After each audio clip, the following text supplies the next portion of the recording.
Thank you, Shandor, and thank you for the invitation. Happy to be here.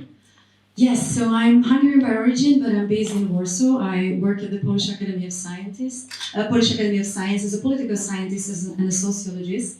And where else to move from Hungary, from an authoritarian liberal regime than to another one, which is, as we say in Warsaw, always like one election cycle behind Viktor Orban. So the government is catching up, but always like a little bit like lagging behind in terms of time. So what I'm going to talk about here is the multiple crisis, which is putting pressure on local governments, and the mutual engagement between civil society organizations and local governances. And speaking of the series of crises, I mean, we had to face a crisis in 2015 when we thought that's the ultimate crisis, or the refugee crisis in Europe, and we thought that this is something tremendous we have to deal with since the collapse of communism. And then 2020 came with the pandemic, and we just felt like it had all kind of impact from different angles on our life. And I think that the crisis we have this year with the war is just a lot far heavier. It has a lot different type of pressure on our life, and actually it also has a multiple effect on local autonomies as well. I hope it's gonna work. Yes. So I'm going to start with the mutual engagement metrics between the local governances and civil society organizations.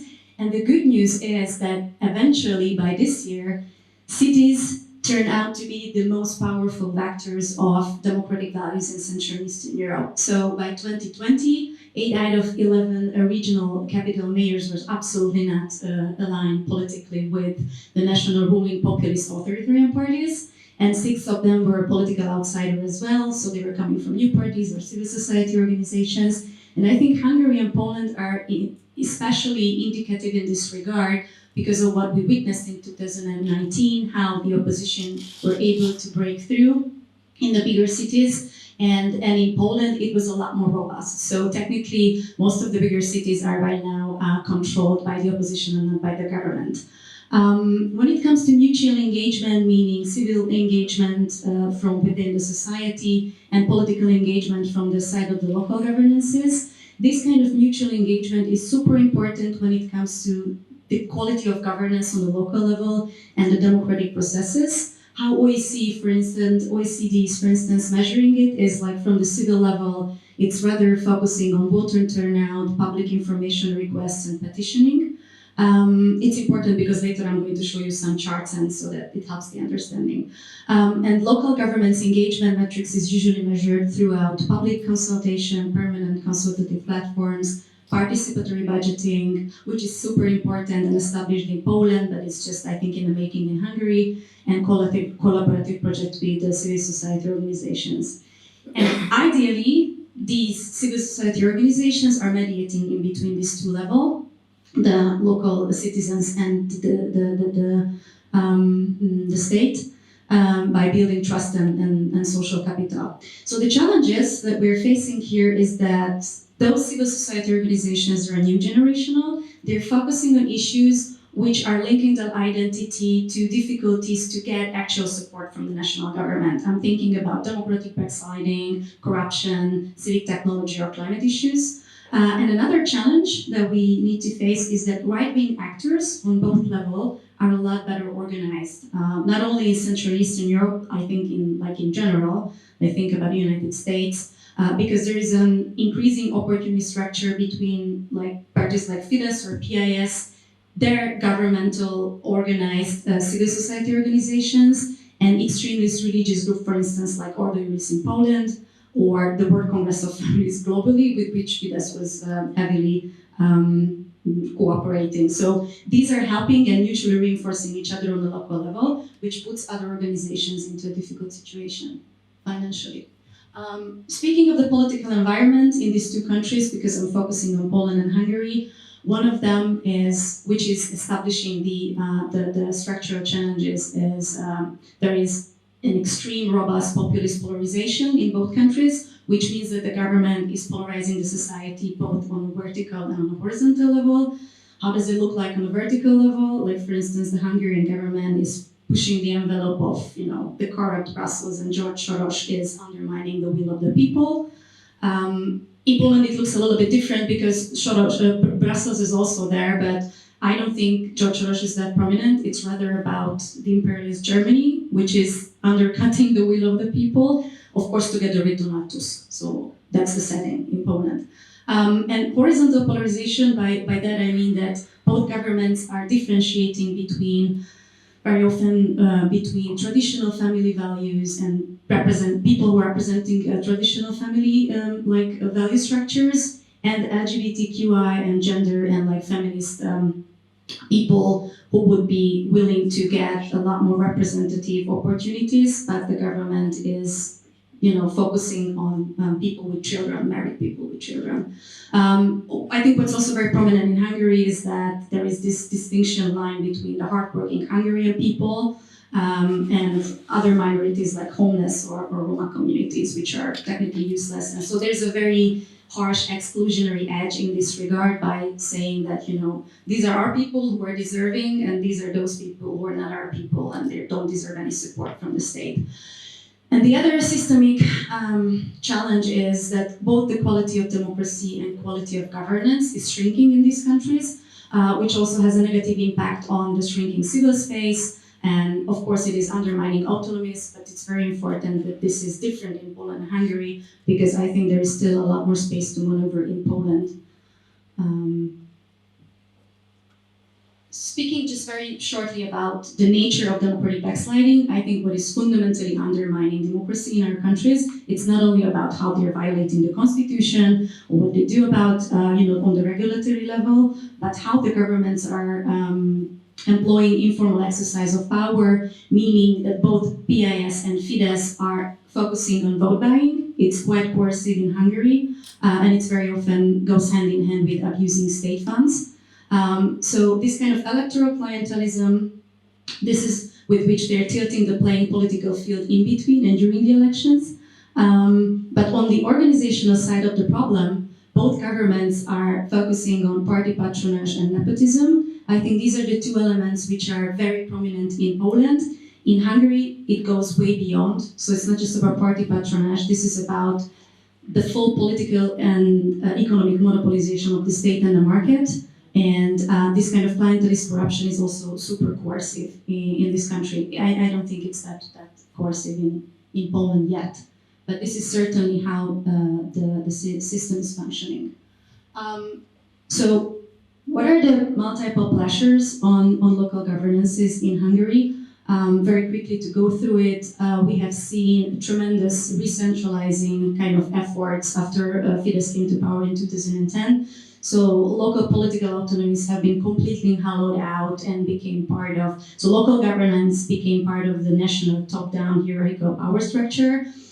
And this has accelerated further during COVID, in the sense that the central government was making steps to take over local business tax revenues, for instance, from local governments. Priority foreign investments were also, so to say, cannibalized or taken over from the local autonomies. They were also enforcing extra pressure on the leadership of Budapest, for instance, by taking enforcing and imposing free parking, which was a very heavy financial burden on the Hungarian capital. They were also imposing solidarity tax, and most importantly, after the war broke out on the 24th of February, local governances became even more heavily dependent financially on the state to deal with the energy crisis. So these are merging issues which are showing how burdensome it is nowadays for them to maneuver. Also, when it comes to austerity measures, it was calculated that only 50% of these austerity measures were imposed on those local governments that are led by the governing party. So their revenues were falling only by 6%, and the opposition's revenues were falling more than that, twice as much, by almost twice as much, even 11%. And despite this fact, the situation is so severe on the local level that despite this kind of differentiation, those local governances which are led by the governing party, they're also complaining how difficult it is for them to maneuver.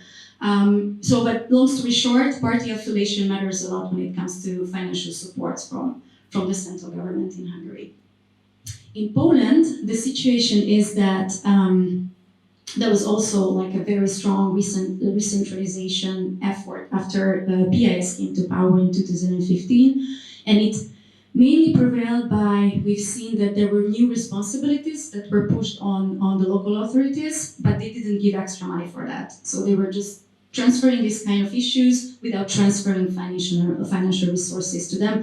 But just to be fair, I have to mention that this type of approach, this was not something that PIS just invented. So it was also prominent under the previous government, the civic platform, but to different robustness, I would say. So how PIS deprived local municipalities of competences. After 2015, there were a couple of things. I just highlighted the most important one. So there were like centralization of water management, for instance, which eventually became an issue this year. I'm sure you all heard about what happened with the Oper River, with the poisoning. There were a lot of regulatory problems. They also took away the farmer support centers, which is very important on the local level for the constituency of the farmers. The management of schools, although to a different kind of robustness than in Hungary, and also the environmental protection funds have been, so to say, taken out, which means that the distribution of EU funds now looks differently. And this is a crucial importance between Poland and Hungary, that in Poland, the local governance is still disposing over a tremendous amount of EU funds so that they can decide, I think, about 40% how do they distribute it, but this was undercut here. And there were also restrictions, like for instance, they banned local politicians to employ political assistants, so they were trying to make their life harder. And they also introduced 2-term limits, although this is, I think, debatable whether this is bad or not, when it comes to in general, the health of democracy. Tensions during COVID absolutely accelerated because there were a lot of concentration of decision-making, a lot less deliberation with local, entities or consultation with social actors. There was this economic package called Nowy Ład, New Deal, which is about taking away the income tax or undercutting the income tax revenue of local governances in Poland. And the government was promising to compensate them with some strategic fundings. But here comes the tricky part.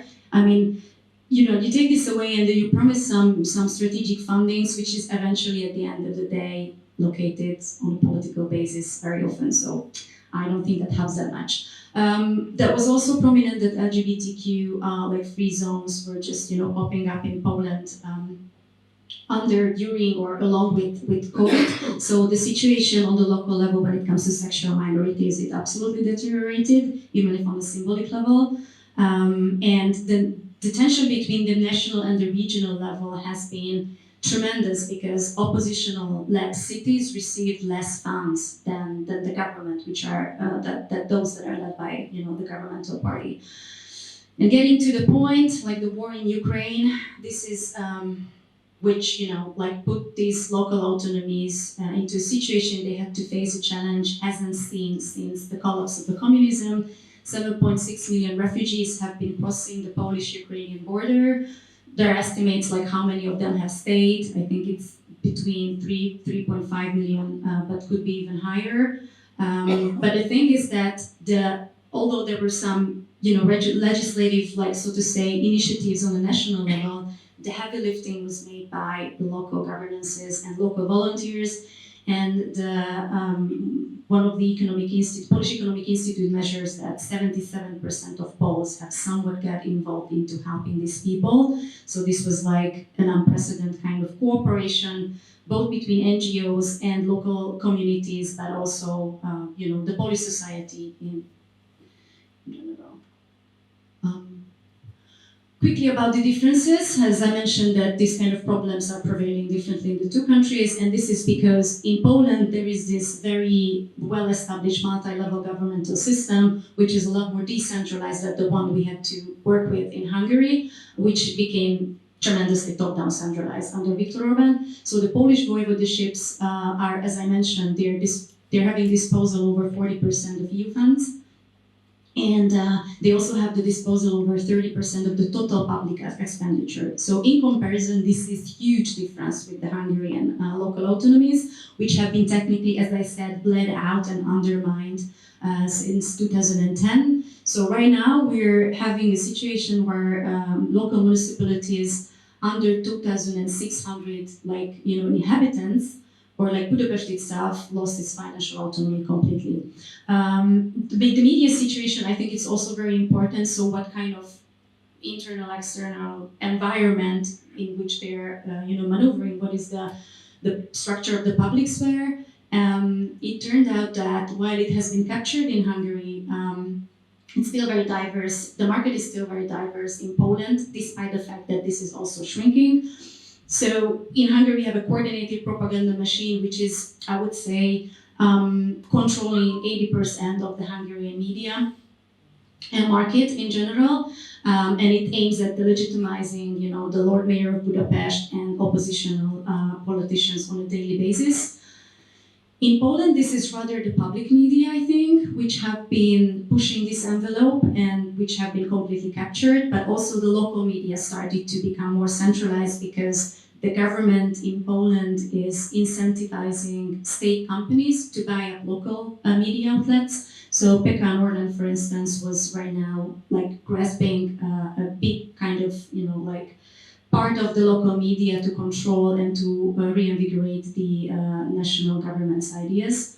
But the point is that because of this decentralized multi-level governmental system, civil society is still a lot more prominent on the local level, and the still functioning checks and balances are very often protecting the local autonomies to get undercut. Let's just give you one example. For instance, President Andrzej Duda have been most of the time cooperating with the national government, but when BIS was trying to undercut the financial autonomies of local governances, President Duda vetoed it. So he stepped in. Previously, President Komorowski stepped in. So although there is a constant kind of initiation of changing these heavily multi-level decentralized structures, usually the president is the person who at least puts some weight in to stop it. Oh yeah, and I just put this chart over there to show you how much the situation deteriorated in terms of participatory environment in Hungary. This is the red line low on the bottom of the chart. And Poland is also shrinking. As you see, this is this mustard brown, which is still in a better position, but you see the trend is super similarly, decaying. So speaking about how mutual engagement looks like in these countries between civil society organizations and local governances, my great friend and colleague from Romania, Clara Volintoru, was teasing out some data in this regard. So she's been focusing on bigger cities in Poland and Hungary to compare these issues. And her research shows that leading cities in Poland, they're showing a lot heavier and higher level of mutual engagement than in Hungary. So both the civic engagement and the local government's engagement is very high. This is why you see concentrating most bigger cities like Warsaw, Łódź, Toruń, Poznań, and Krakow on that top right part of the chart, which is for many reasons. But one of them is that in Poland, I think this is the country with one of the strongest open governance standards. And there is also a legislative package called the Act of Public Benefit and Volunteer Work, which is ensuring that local framework for mandatory cooperation is really out there. And it puts, so to say, the local governments also, it's a mandatory task for them to cooperate, consult, and work together with civil society organizations. There are also multi-annual programs which are anchoring this kind of cooperation, in the legislative, so to say, environment. On the other hand, in Hungary, the situation is a bit different because although local governments are supporting civil society organizations with funds and physical infrastructure and many other things. The engagement structure is limited and different. As you can see, leading cities like Budapest or Szombathely or Tatabánya, I mean, they are, here citizens and local administrations are trying to work together, but the citizens' engagement in general falls a lot below the average in most cities. You can see most of them are like ranked not on the top right, but on the top right bottom. And why is that? As I mentioned, this is partly because the structure is extremely centralized, the administration in Hungary, and the citizens don't feel this kind of feeling of efficacy, do not feel that they have an impact on engaging with these local decision makers. And this is, I think, mostly related to the fact that there is this, as I mentioned, this informal system of patronage, so the local governments are puffing up their selected NGOs, so this is very politically selective in this regard, and this also explains why local governments' engagement is very high, but the local civic appetite is low to cooperate with them, because they're disengaged in this regard. So I'm working in a project in which, an academic project, in which we are trying to measure and identify what the local autonomists have been doing about it. So what were the local countermeasures, or how did they were trying to undercut this kind of top-down authoritarian populist approach of the governments. And I'm going to start with Hungary, where we have been mostly diving into the case study of Budapest. So what Gergely Karácsony or mayor have been doing after 2019 with their team. We were making a lot of interviews, and what we teased out is that they were deliberately trying to do something new in terms of the political culture and environment of how the city council is functioning. So they were coming up with this idea of the Open Budapest concept to try to establish new behavioral patterns based on open governance. I think that the main pattern was the success story, or at least a positive example of Istanbul and the Radical Love campaign. So we're trying to employ a different approach, not to dive into polarization and to respond to how the government is trying to divide the society, but to provide a different kind of approach. So they were, for instance, trying to replace informal decision-making formats with meaningful inclusion of real stakeholders. I'm thinking of consolation board, with employees and employers. There was this Budapest Global Forum with transnational companies and transnational civil society organizations.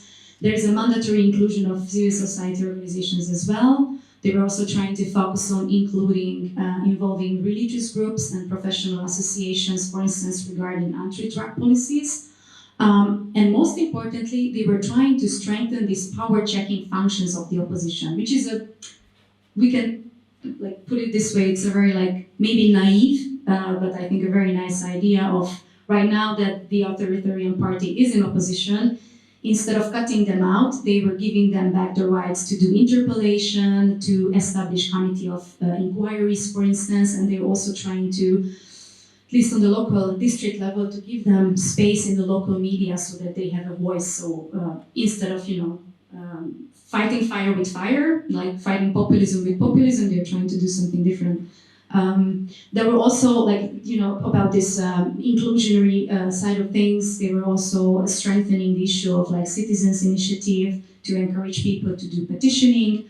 And participatory budgeting is very important, and I have a sense that K-Monitor Institute has some, I would say, it can take some credit for pursuing this idea to establish it in Hungary, lacking the culture of it. And the Budapest dialogue, which is, so the point is that they were trying to establish and make functioning all the tools that could somewhat engage the citizens into participating in decision making, not only budgeting, but also, issues with climate change or the future of Europe and so on and so forth. Local countermeasures against populism, just some more further ideas. When it comes to the policy side of things and the people who have been excluded somehow from, to be protected, helped, or supported by the state, I think one of the most important issues in Hungary was that Budapest was having a different approach towards the homeless people. So instead of focusing on why don't we like homeless people and riding the wave of anti-homeless sentiments of the society, they were trying to focus on the problem itself, to do something about it, despite that there is not much space to maneuver. So what they did is that they were trying to help the homeless with access to affordable houses. There is also a plan in the making to establish an accommodation agency about renter guarantees. They were also trying to defend this homeless hospital, which was attacked by the government, with collaboration with civil society organizations that are active in this field. And there were also some, I would say, intended remedies when it comes to LGBTQI. As you probably all know, also from other institutions, that right now the sexual minority is, I think, the top front minority, which is being not only named, blamed, and shamed by the government, but there's also legislative packages which are undermining them, and so there is a very hostile environment. And what at least local districts were trying to do, for instance, the Zgut district came up with the idea to support the newlywed LGBTQ couples with some one-time family financial support. So it was important both financially but also symbolically. And there is also a plan to establish an ombudsman for equality in Budapest.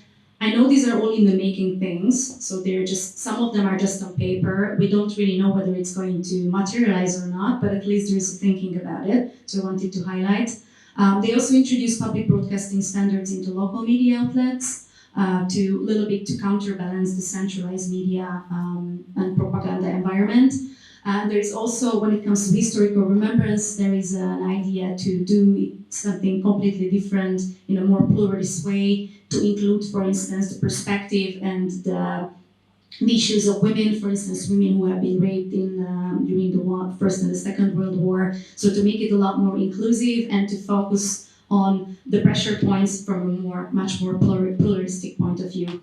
When it comes to Poland and Warsaw, I must admit that we have less data with regards to the Polish side, so we could dive into more and have more interviews in Budapest. But in Warsaw, what I witnessed was quite important, symbolically at least, is that Rafał Trzaskowski, mayor in Budapest, came up with the idea of this LGBTQ card, so that it was also kind of a response to this type of hostile approach of PIS towards sexual minorities. Since abortion has been completely restricted, I think it's also important that the city of Warsaw is supporting in vitro. So there is this kind of message towards women that, we're, as much as possible, we try to protect and help you in with regards to, reproductive rights and planning families, because this is absolutely not supported by PIS. And I just put here the example of Gdańsk because I think it was very important after 2015 that Pavel Adamowicz, who has unfortunately passed, he's been killed a couple of years ago. He was also openly and deliberately accepting refugees from the Middle East, in a very, very hostile environment where the government was not doing anything but speaking against migrants. So this was the local level. When it comes to the cross-regional level, we have also seen, there are so many initiatives which are, networking and linking cities together. We have more than 200 of them, but I think what's important and relevant from the perspective of Central Eastern Europe is the Pact of Free Cities. You all know it, how the Visegrad mayors have teamed up to not only to provide an alternative Visegrad image, on a global stage, but also to do joint lobbying for, direct EU funds. So I think this is just something which probably have a lot more symbolic kind of significance, but it's important that there is at least some sort of energy, opportunity structures they're trying to utilize on it, and also to position themselves on a local level differently, in contrast to the authoritarian populist approach of Fidesz and PIS per se. I guess we're going to keep this for the Q&A, but I just wanted to flesh out a couple of ideas what to do, how to strengthen local resilience with regards to mutual engagement between these actors. and just some ideas about how important it is to develop further institutional capacity on the local level, administrative performance and anti-corruption efforts, and public ethics. Most importantly, with the co-production and the help of civil society organizations. I think what would also help is that we would see more intercity collaboration when it comes to applying for EU funds together to tackle common challenges, and more effective cross-regional cooperation is, I think, absolutely essential. And here again, a lot of credit goes to K-Monitor, because they brought this great group of people together in this room, so that we can think together and we can iron it out together. What can we learn from this crisis, and how could we help to facilitate this mutual engagement that I was just talking about? So I guess I'm going to stop here, so we have more space to discuss all this. Thank you.